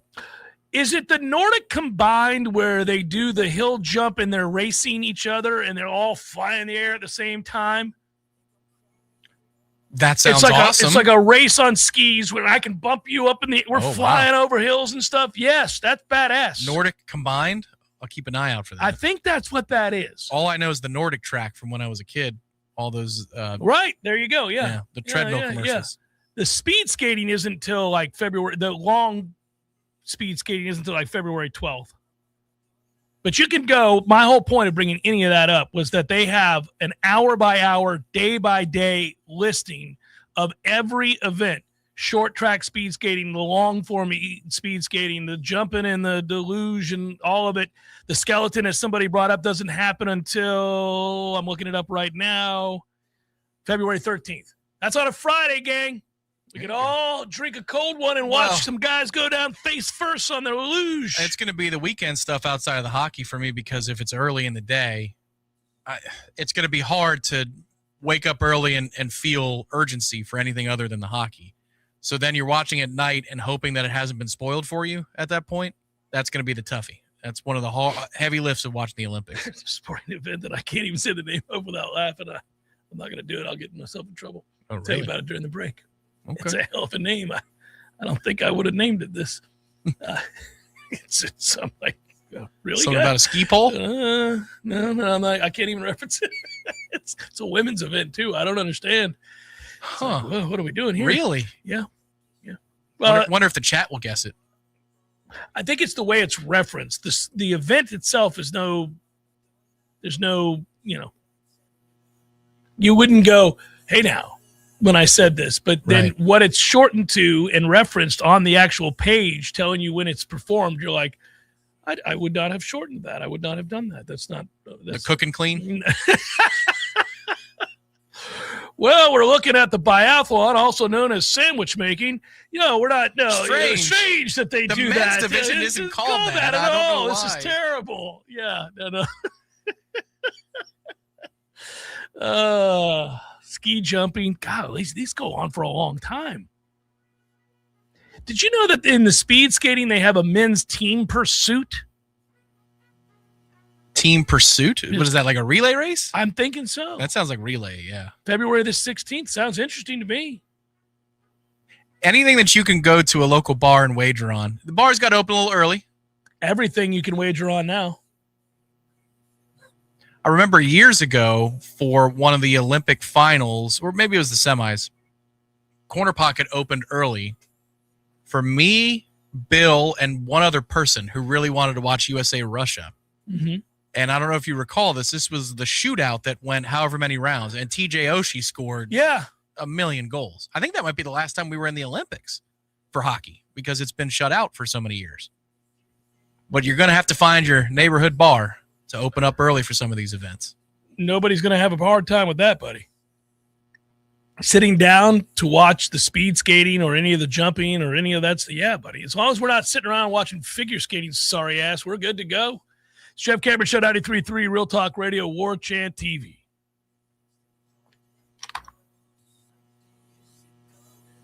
Your local news now. An estimated 40,000 utility customers in Tallahassee received early morning text alerts from the city warning of possible water leaks on their properties. The message read, City of TLH, your water meter has recorded continuous water use for at least 24 hours. People took to social media Tuesday morning confused about whether the alert was legitimate. Some residents rushed to call local plumbers only to find busy phone lines. The city issued a statement saying the system's analytics were more aggressive than normal during the cold weather and couldn't distinguish between 3 scenarios. Residents running water to prevent frozen pipes, homes with usage over several days, and actual leaks. The city emphasized that the vast majority of alerts were false alarms. Residents who receive the text should not be alarmed. The city's advice is simple. Do a casual walk around your home to check for visible signs of a leak. Only call a plumber if you actually see water damage. This is Rachel Lene with your Real Talk 93.3 local news update. Brought to you by Macklemore Systems, Tallahassee's go-to Mac store. Check them out online at MacklemoreSystems.com.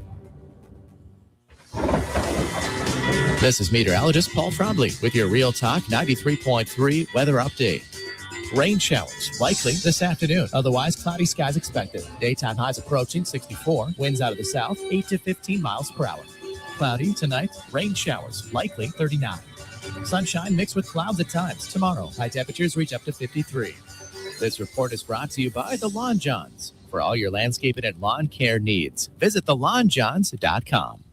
Right now, 64. Hey, no fans, our partner ISF Inc. is a national management and IT consulting firm located right here in Tallahassee, Florida, solving the future for state governments through strategy, process, and technology. As a trusted advisor for state governments, ISF knows the importance of defining a clear and detailed strategy. Our friends at ISF can help your organization create a strategy that sets you on a path to success. ISF, your vision plus our expertise brings your brilliant ideas to life. Visit ISF.com to learn more. ISF, solving the future. Hey, Jeff, what's up, buddy? I was just thinking, they never tell you that when you grow up, one of the things that you'll miss are the games that you created with your friends in the neighborhood. Oh, good days. So I would have my buddy come over, and then we'd make up these games that were kind of like a hodgepodge of every game that you've ever played. Kind of like the bikes we built. Correct. Yes. And it's a grand experiment. In the beginning, nobody knows how to play the game, and you argue about what the rules are going to be. And in the end, everybody knows how to play the game. By the end of that summer, you know the rules, the neighborhood know the rules, and you play that game like it's the greatest game ever played. But And they you don't still try to break the rules, right? Oh, if you ain't cheating, you ain't trying. But at the end, Eddie, you're never going to play it again, and you'll think about it the rest of your life. And the best game you ever played was that game. Never been a better one. Hey, you want to have a Gordo Smash, Jeff? I do. I'd like that. Gordo's, bringing the flavor and flair of Cuban food to Tallahassee since 1996. The Jeff Cameron Show is a production of the Warchant.com Multimedia Network. Check out Warchant.com today for the latest news inside Florida State athletics. That's Warchant.com. Now, back to Jeff on Real Talk 93.3. All right, Tom, it is time for you and I to go above and beyond. As always, I like to remind you guys of aboveandbeyondvr.com. Man, there are so many beautiful properties that give you the opportunity. Did I just click out of this? I did not, did I? You're in. Okay. Everything's okay. I was a little worried that I had clicked out of what I needed. Aboveandbeyondvr.com, 727-253-5995. Look at that property. Where is that property, Tom? This is the Dunedin property that is now a part of the listings. This is high-level stuff, mansion, waterfront property. If you want to do a big family trip, split it up, divvy it up in terms of the rooms and the cost. My goodness gracious. It is on the water in Dunedin, which is hard to find. Even as a resident down there, that's not easy, let alone a vacation property. This is top-flight stuff. They do have everything available that's remaining this month, and next month they're going to be a little bit spotty because it is season and it's spring break.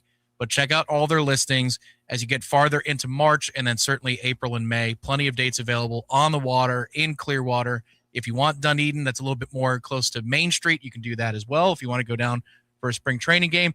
Or if you want to do the Mac Daddy, which is have some mansion-style living for a couple of days with a slip on the water. Can you do that as well. I know that that's not for everybody necessarily. And I don't mean I'm being exclusive. I'm just saying, like, not everybody's going to rent out a mansion.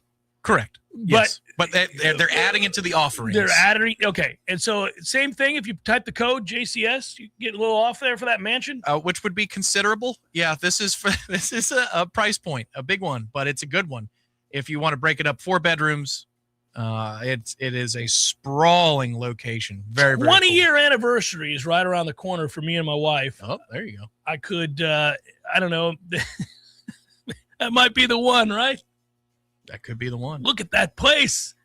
Sweet Jesus.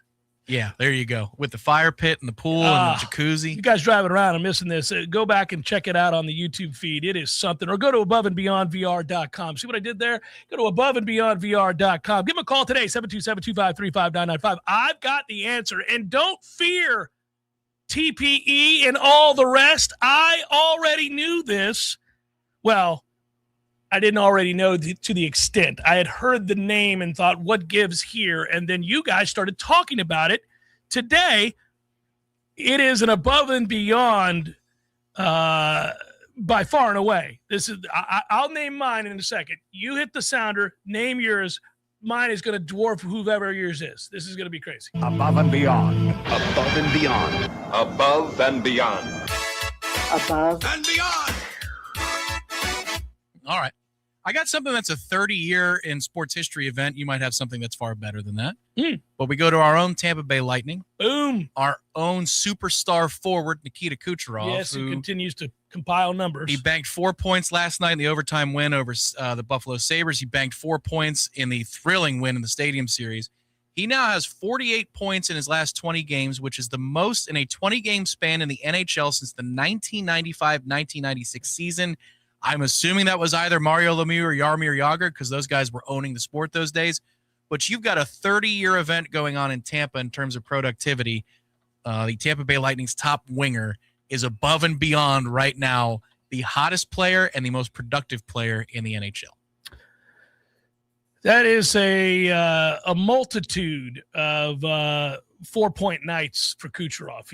Nikita's not having it. And he had the game-winning breakaway assist last night. Well, that pass down the ice was pinpoint, glorious. The pain that it had to have caused Buffalo to give up a goal with 29 seconds or whatever that was. Also with a primary assist from 86 to Darren Radish. By the way, Radish has a slap shot for the ages. I mean, he hit 90-plus miles an hour in the cold. I was there. And that is a unbelievable. Yeah, he's got a little something to him. Not conducive to velocity. Almost as impressive as Alex Gordon's home run against my own closer in the World Series. Center in the freeze. To be able to generate 90-plus miles an hour on a slap shot in 30-degree temperatures.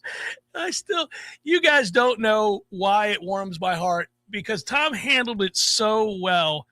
But in said home run that Alex Gordon hit for the Royals against the Mets, which really kind of propelled them to a lot of late game heroics throughout the rest of the series to win said World Series. It was a freezing night in Kansas City as they entered the bottom of the ninth, and you and I were watching the game, I believe, at either it was a corner pocket or were we downstairs? So it was the Seventh Hill, but it had not opened yet. But it was just us. It was just us. Yeah. We know the owner. So there we are watching together, sharing a cold one. Great game. Yeah. That's now 10 and a half years almost ago. So he grooves a fastball. It's pissed on. Well, he tried to quick pitch him is what he did. Yeah, it didn't work. It did not work. No, and he pissed on it. But the thing about that was as soon as he hit it, we're like, that's a fly ball because it was freezing into a wind. You're like, he can't get that out of here. And it was not only out of there, prodigious. Like, it cleared the fence with a lot of room to spare. The amount of cork he must have had in that bat. Because who was center fielder for you that year? Do you even remember? All I remember is whoever it was went back, and we thought he was going to camp underneath it, and then it wasn't. It might have been Lagares. Yeah, and all I remember is your boy looking up and then just looking around and like. Because it was Cespedes in left and Conforto in right. I knew Cespedes was there. That's the 1 year Conforto was good. It was really good. Yeah. My goodness. All right, so I bring you to these numbers always leave me befuddled, and I just don't know how the human body can do this, or the heart, or just the will, the strength, the mind. I don't know how anybody does this. There is a young man named Sam Ruth who's 16 years old from New Zealand. He set a new world record for the fastest indoor mile ever run by an under 18 runner. This is rather frightening to think about when you go through the history of the mile and you see how fast this is. The previous mile record for any New Zealander, by the way, was held by Olympic gold medalist John Walker. He ran a 3:49:08 at 30 years old, 40 years ago. A clip of Sam Ruth finding that extra gear in the final lap. You can find that now, blowing past his competition. It's gone viral. It's on YouTube. He breaks the 40-plus-year-old record running the fastest indoor mile of any New Zealander, if you will, in history. But just moreover, 3:48. I don't know. When you say that out loud, if you run a mile anywhere close to say like 5:50 or 6:20 or whatever, and you do that like in your youth as a youngster. Yeah, I was able to break 6 minutes, but never. I ran track in high school, but I ran the 400 and the we called it the 440 and the 220 back then. But anyhow, that's what I ran. I hate distance running. I still hate distance running. I can't stand it. I'm not built for it. I don't like it. I'm mentally weak. I can't handle it. As soon as I get half a mile in, I'm like, this is ridiculous. What it takes to decide that you're just going to ignore all of that pain and the desperate effort to breathe. I'm just going to ignore it. We're just going to plow right through that. No big deal. More laps of this. Sounds great. I continue to marvel at. I do admire it. Let's just put it that way. So 34888 was the mile that he ran. 16 years old. Think about it. Say it out loud. The dude ran a mile in 3 minutes and 48 seconds. It's absurd. I I remember as a kid getting a real bug to try and break 6. And I tried for I don't know how long. And I remember the day I did it because I had my parents time me from my house, and we mapped it out in a car to make sure every 10th was counted for, and we did a lap around the neighborhood. I only did it because of a girl that ran distance. No. This girl on our track team ran distance, and she was great. She was a star, and I couldn't do it because I didn't know how to keep pace. And she's like, she challenged me and said, you can't do it. And I, full of machismo and bravado and wanting to impress her, said I could. I did it because she paced me, but I had to hide the fact that I was going to die. I wanted to cry. I hated every second of it. I did it. I was not going to bow out, and I wouldn't have known the pace I had to run. She showed me the pace to do it. We did it. I mean, but it sucked. I never wanted to do it again. I had no earthly desire to ever do that again. I was like, nope, this is terrible. Yeah. No reason to do this. Agreed. There are times maybe when you shoot a big number, a good number on the golf course, and you say, I don't know if I'm ever going to do that again. You're teeing it up the next day, pursuing that excellence. Yes. You run a 5:57. I think you're like, nope. I can relate. I'm not going to wake up and pursue excellence again. I think that's that. Man, I remember reading about Roger Bannister and thinking to myself, wait a minute. Who decided? And he was if I remember correctly, he was a neurologist. But you know what kind of brain power you have to decide? You want to be the first man to run a sub 4 minute mile? Like that's your goal? I'm going to do it. You have just committed yourself to hell. To live in the depths of hell is what you've just committed yourself to. Welcome to hell. When nobody had done it, you're like, I'm going to do it. I'm going to do it. And I'm going to find the way to do it, and I'm going to train to do it, which means all the times that he didn't achieve it, leading up to that time that he did achieve it, those were all moments of hell. All terrible, terrible moments. Sorry, this wasn't about Roger Bannister. It's just other people who chose hell. This was instead about the above and beyond moment from Sam Ruth, who ran a 3 minute, 3:48.88 second mile. That's, whew. He went above and beyond.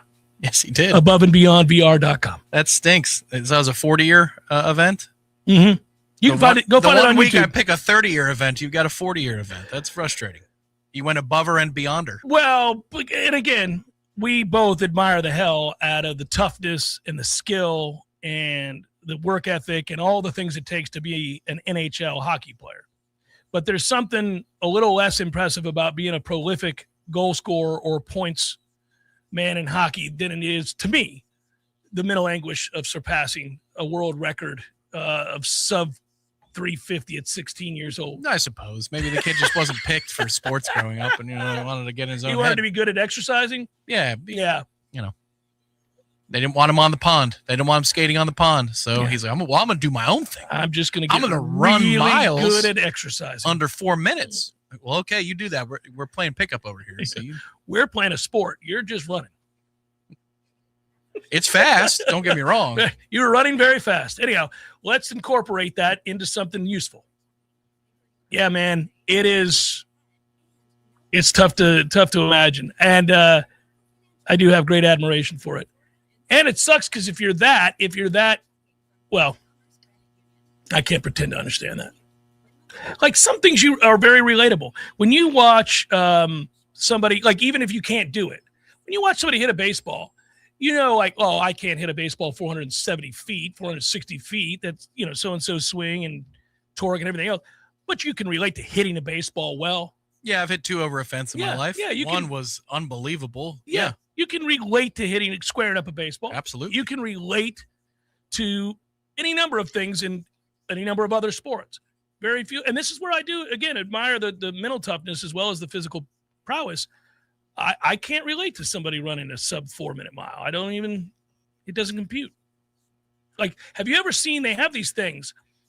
They do this for marathons as well. The pace you have to run, like for these guys that set the world record running marathons, and you can get on a treadmill and they'll put it at the pace that he ran 26.2 at. And so what's funny, depending on your age, you might not even be able to just keep pace for a few seconds, let alone what they did for 26.2. Those things are really cool. Like, just to test your mettle. Like, hey, how long can you run at this pace? This guy did it for 26.2. Can you do it for a quarter of a mile? A quarter of a mile. Can you do it for a quarter of a mile? And most people can't. That's where once you've accomplished your goals for 26.2, you'd sit at the bar and say, I could do something you can't. And I mean it. You got no prayer. You got no prayer. None. That's how great I am. Yeah. Yes, you could say that. Another Heineken Zero, please. Yeah, definitively, you could say yes. You know how great I am? At this. I'm great at this. I'm better than you at everything. There's nothing you do in your life better than I run. Well, there's nothing. Perhaps, but I might be able to do a lot more things better than you, just not that one thing. That's right. That's right. One Good thing for you. You're great at exercising. Wonderful. Better than anything you'll ever do in your life. Yeah. I hope that makes you sleep better at night. That's great. It's another Heineken Zero.